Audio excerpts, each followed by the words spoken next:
በጣም የሚያሳዝንም የሚደንቅም ነገሮች ትላንትና ተፈጥሮ አይተናል። ምንድነው ያየነው ነገር?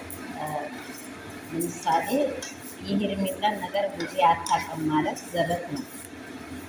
ምን ያህል እንደዚህ በወንድሟ ላይ እንደጨከነችው እና ምን ያህል በወንድሟ ላይ ጥግ ድረስ ለመሄድ እንዳሰበችው ምንም አላወቅም። ጊዜ ከዚህም በፊት እኔ እንጃ ወንድሟ ውስጥ በትክክል ወንድሟ ሚስት ናት ሩታዬ። ለምሳሌ እሷ መረዳት አለባት። እኔ ህይወቴ ሩታ ናት ብሎ ደግሞ ደጋግሞ እሱ ተናግሯል። ሌብነት ምን አስፈለገው? ሰርቆ መውሰድ ምን አስፈለገው? እዚህ ስፍራ ላይ ማለት ነው። ሰርቆ ሲወጥ ሶሪ ቁርስ እየሰራ ነው የሚያወራ ወዶች። ሰርቆ መውሰድ ምን አስፈለገው?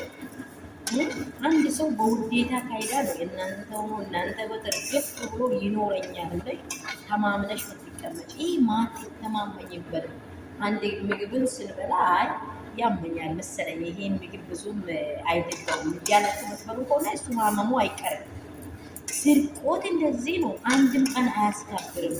አንድ ቀን ይሄድብኛል እያለች ተቆልፋ ሄርሜላ ከአብረሽ ጋር አትኖርም። የምር አላመንኩም ነበረ እኔ ከዚህ በፊትም አላምንም እያልኩ እየሰራው ነበረ።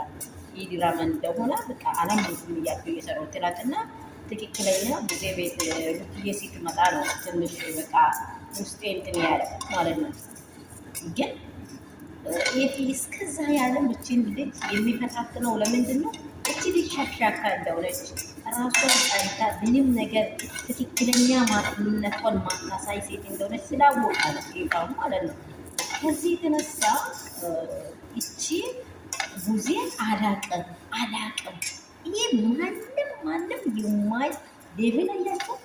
እሺ ወንድማችንን ካላ አይተነው እንዲህ እንሆናለን። ይሄ ሙድ ነው። ሄርሜላ ያለ እነርሱ ፈቃድ አንዳች ነገር አስታራል። ሄርሜላ እነርሱ ፊት ባይሰጧት ኖሮ አብርሃም ቤት ቡታ ቤት ደፍራ መጥታ ልትነካ አትችልም። ለምን አጠገቧ ላይ ሌላ የቤት ሰው ከሌላ አትነካም። አንድም ሰው አይደፍራችሁም። እቺ ልጅ ግን ሰዎች ግን ለእሷ ድፍረት ሰጡ። ሩታን ግን ረገጡ። ግን የሩታ አምላክ ጊዜ ላይ ካልፈረደ ምን አላችሁ? ምን አለችኝ በሉ። በልጇ ላይ በህይወቷ ላይ እግዚአብሔር በቅርብ ቀን እሷን በሩታ ላይ እንዲህ እንደተጫወተች በልጆቿ ላይ ያሳያል። ይሄ ማታየቱ አይቀርም። ሰላምና ፍቅር የበዛችሁ በዓለም ዙሪያ ያላችሁ የኔ እንቁት የኔ ውዶች ያላችሁበት ስፍራ ሰላምና ደስታ ብዝስት ትርፍርፍ ይበልላችሁ። እኔ ሰላም ነኝ፣ እግዚአብሔር ይመስገን። ያለንበት ሰላም ያደረገን የእግዚአብሔር ስም ይባረክ። ያላችሁበት ስፍራ ደግሞ በዓለም ዙሪያ በሀገር ውስጥ ሀገር ውጭ ያላችሁ የመዳም ቅመሞች እናንተን ክፉ አልፈልግም። እግዚአብሔር አምላክ በደሙ ይሸፍናችሁ። በየትኛውም ስፍራ ያላችሁትን እግዚአብሔር በደሙ ይሸፍን። ግን እኛ እየወገዘን ያለ ነው ዝሙትን አንፈልግም። እግዚአብሔር የማይፈልገውን ነገር አንፈልግም። በቃ ይሄ አንድ ህይወቴን ብሎ ከያዘ በህይወቱ ይኑር ብለን ነው እየታገለን ያለ ነው። አብርሃምን አናቅም፣ ሩታን አናቅም፣ ሄርሜላን አናቅም፣ ሙሴን አናቅም። ግን እውነትን እናውቃለን።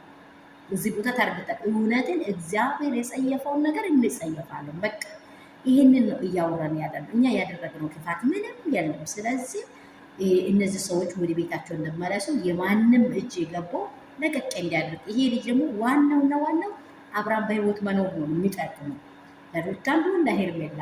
እዚህ ቦታ ሄርሜላ አታስፈልገኝም በቃኝ ብሎ ቀለበት አውልቆ የጣለውን ሰው ፈልጋ እንዲህ ያህል ብር እየከፈለች በየአቅጣጫ እንትኖችን ጎረምሶችን እያስጠበቀች መስረት ማለት ትዳር አይደለም፣ ፌርም አይደለም። ይሄ ስህተትና ቆሻሻ ስራ ነው። ቆሻሻ በቃ የተወገዘ ስራ ነው። ይህን የምታደርጊ አንቺም ሴትዮ መስማርሽን ያዥ።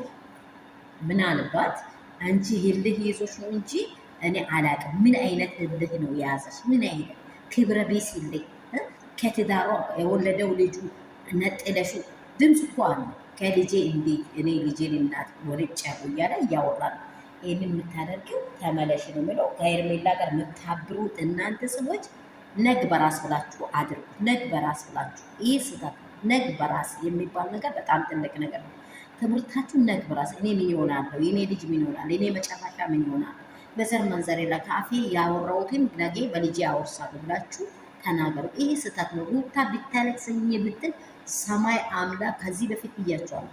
ሁለቱም ህፃኑን ቁረጡና አካፍሉ ስትል የልጁ እናት አይቆረጥብኝ እሷ ጋር ነው እንዳለችው አብርሃም ይቆረጥ ቢባል ሩታ አይቆረጥብኝ ነው የምትለው። ይሄ ሩታን ነው የሚያመው። ሄርሜላ ሀላሌ ናት። በቃ ያገኘችውን ጠርመስ ጠርመስ ጠርመስ አድርጋ ክትት ነው በቃ እያወረች ያለችው ዘቀጣ እየተበላሸ ወሬ ብልግና ሱሪን አውር ከኔ ጋር ትተኛለህ። ምን ሲምፖሉ ቤተኛ ምን ጠቅማታል? ይህ ውርደት ነው እላችኋለሁ። ሰላማችሁ ብዝት ይበል። ሼር፣ ላይክ፣ ሰብስክራይብ እንዳረሳ ወዳችኋለሁ።